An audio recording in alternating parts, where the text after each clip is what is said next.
Recorded Books Incorporated presents an unabridged recording of Chiefs by Stuart Woods, narrated by Mark Hammer. This work is copyrighted 1981 by Stuart Woods. This recording is copyrighted 2000 by Recorded Books.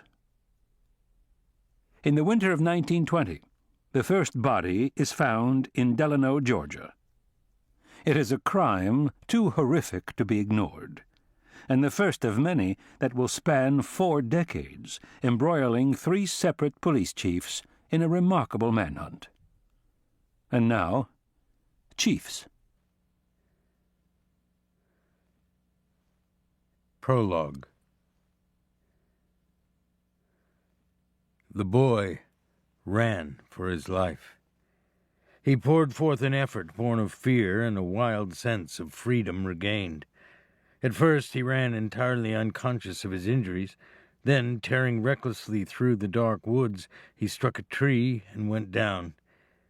He lay stunned for a time he could not account for, and when he was finally able to struggle to his feet, the full force of the pain and the winter air swept over him and made him stagger. He heard the dog and the man crashing through the brush, and he ran again, wildly, blindly, the undergrowth tearing at his naked body. Abruptly he broke through onto a road, hesitated, decided against it, and threw himself across the open area into the brush on the other side. He was momentarily in thick, thorny blackberry bushes, then found himself on a narrow path. He was failing now, sucking in air with a loud, rasping noise, his muscles aching, legs wobbling. He heard the man fighting through the blackberry bushes, cursing, and he flung himself forward with his remaining strength. He knew he would rather run until he died than go back to that house.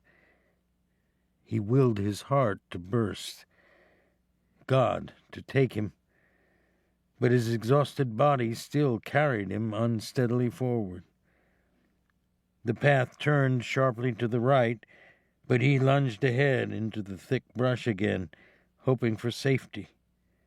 Then he saw stars ahead through the bushes and thought he might break through into a field while his tormentor followed the path. He gathered his last strength and plunged forward and down, hoping to lie on the ground undetected. There was no ground. The earth fell away beneath him.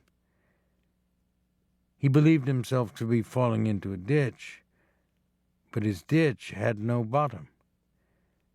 He fell, twisting in the air, trying desperately to get his feet under him, while the hard earth waited far below him. Book 1. Will Henry Lee. 1. Hugh Holmes, president of the Bank of Delano and chairman of the Delano City Council, was a man who, more than most, thought about the present in terms of the future.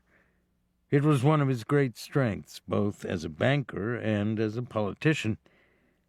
But on a cold morning in December of 1919, this faculty failed him. It would be many years before he would have some grasp of how that morning changed his future, changed everything. Holmes prided himself on being able to look at a man as he entered the bank and predict what the man would want. On this morning he watched through the sliding window in the wall between his office and the main room of the bank as and Holmes indulged himself in a bit of his usual prognostication. Will Henry Lee was a cotton farmer. His standing mortgage was due the first of the year, and he would want it renewed.